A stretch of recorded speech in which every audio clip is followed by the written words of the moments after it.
read a story called Pass Go and Collect $200, the real story of how Monopoly was invented.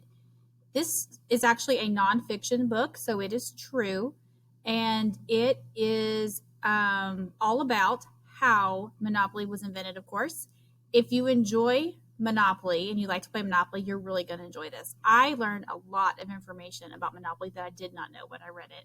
It is also a Bluebonnet nominated book for this year, so that's when a lot of librarians and teachers get together and try to pick the best new books, and this is up for that nomination. So we'll see if it wins. It's a really good one. We're going to read it in 2 parts. So here's the first part.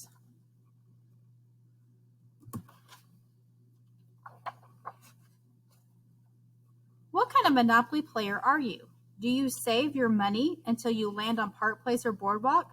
Do you buy up all the properties you can? Do you always want to be the banker? Do you and your friends like to make the games last for days or find ways to play a shorter game? Monopoly is one of the most famous games in the world. More than 1 billion people have played it in 111 countries. 1 billion. Monopoly is really about making or losing money. The person with the most money and property at the end of the game wins. Have you ever wondered who invented Monopoly or how rich and famous that person became? Was the inventor of Monopoly the ultimate winner? We need to look back more than 100 years to find out. Elizabeth Maggie, or Lizzie as she is called, was a woman of many talents. She was smart, made people laugh easily, wrote poetry and short stories, and enjoyed acting. Sometimes Lizzie would dress in a costume, knock on her own door, and trick her husband into thinking she was someone else. She wasn't afraid to speak her mind publicly either, which was brave behavior for a woman at that time. Perhaps the most important thing about Lizzie Maggie, though, was that she took issues of fairness quite seriously. In the late 1800s, millions of Americans left small towns and farming areas to move to cities, where workers were needed more than ever before. Of course, they had to have a place to live. A small number of wealthy people began to buy as much land as they could and build houses and apartment buildings. They charged people fees or rent to live there. The more land the owners controlled, the higher the rent increased. This created a situation in which the landlords could become wealthier while renters and tenants stayed poor. Lizzie thought that this was a terrible arrangement, but it gave her a great idea. She created a game to show people how unjust this landlord-tenant relationship could be. The winner was the player with the most land and money at the end of the game. The other players usually went broke in the process. Lizzie also came up with a second set of rules to show a fairer way to play, which had players sharing money when it was earned. She likely knew that the first, more competitive way to play would be more popular. Her complicated game was designed for grown-ups, but she believed kids were smart enough to play too. Lizzie hoped that kids would see just how unfair the first set of rules was and grow up to play by the second set in real life. Lizzie Maggie called it the landlord's game, and in 1903 she filed a patent to claim credit for her invention. Lizzie's patent detailed her game rules and included a drawing of the board and its pieces. It was the first time anyone had ever filed a patent for a board game. The patent was granted in January 1904 at the time that when women received fewer than 1% of all U.S. patents. To play her game, Lizzie used dice, a bank with play money, and 2 kinds of cards, luxury and legacy, that a player might draw during a turn. She had 4 railroads, each one placed in the middle of each of the sides of the boards. There were 22 properties or lots, each with a purchase price and a rent value. Any player landing on that lot owned by another player had to pay rent. 3 of the corners of Lizzie's board were labeled Public Park, Go to Jail, and Jail. Players who went to jail had to pay a fine or stay there until they rolled doubles. The 4th corner of Lizzie's board was called Mother Earth. Each time players passed Mother Earth, completing 1 turn around the board, they collected $100. Does any of this sound familiar? Lizzie Maggie was improving her game designing a new board in 1906. She and two friends manufactured a small number of them. Lizzie added some new rules, including charging more rent for owning multiple railroads. Fans of the game also started using handmade boards. Pretty soon, lots of people were playing her game. One of them was a man named Scott Nearing. He taught business at the University of Pennsylvania and took Lizzie's game to class to teach his students about landlords and rent. He and his students loved the game.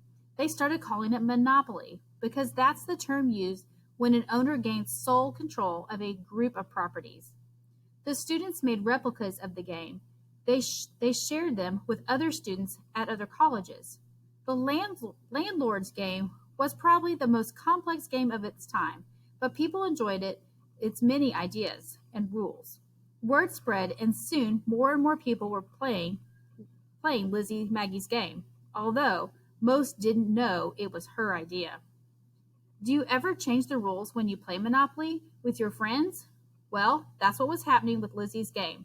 It became common for people to make their own boards, often adding local street names and tweak the rules to their liking.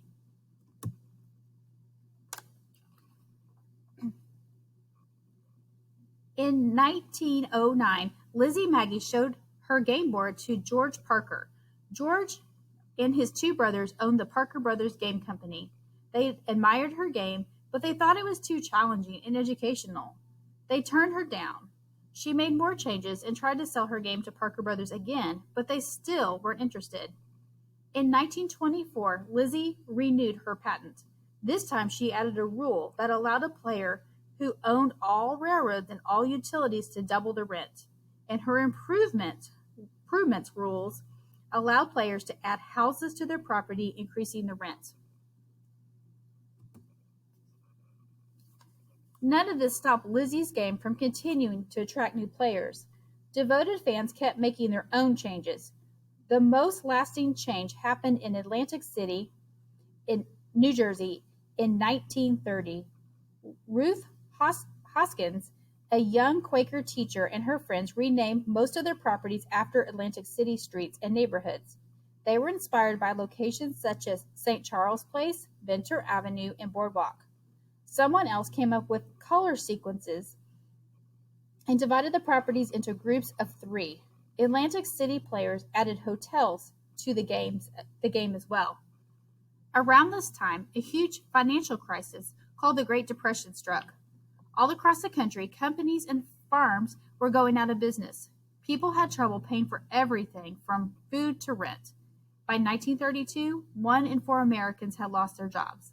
One of them was a man named Charles Darrow.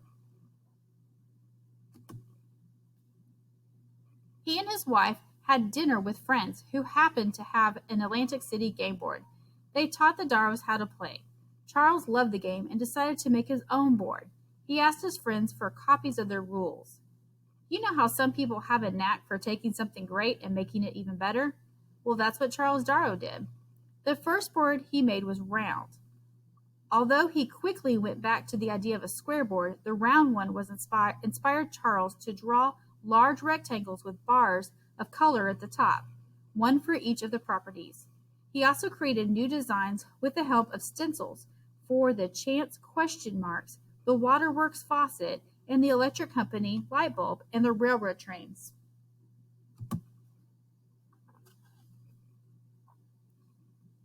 Here was another big change. Instead of sharing the game freely, like most others have done, Charles started selling sets to friends.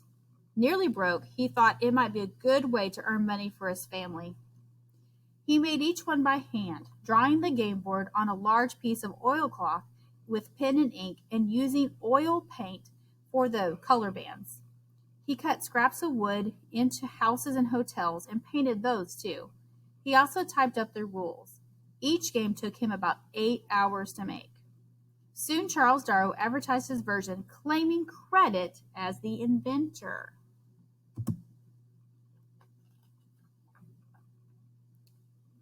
With some of the profits he earned from selling his sets, Charles paid to have 500 game boards made by a small local printing firm.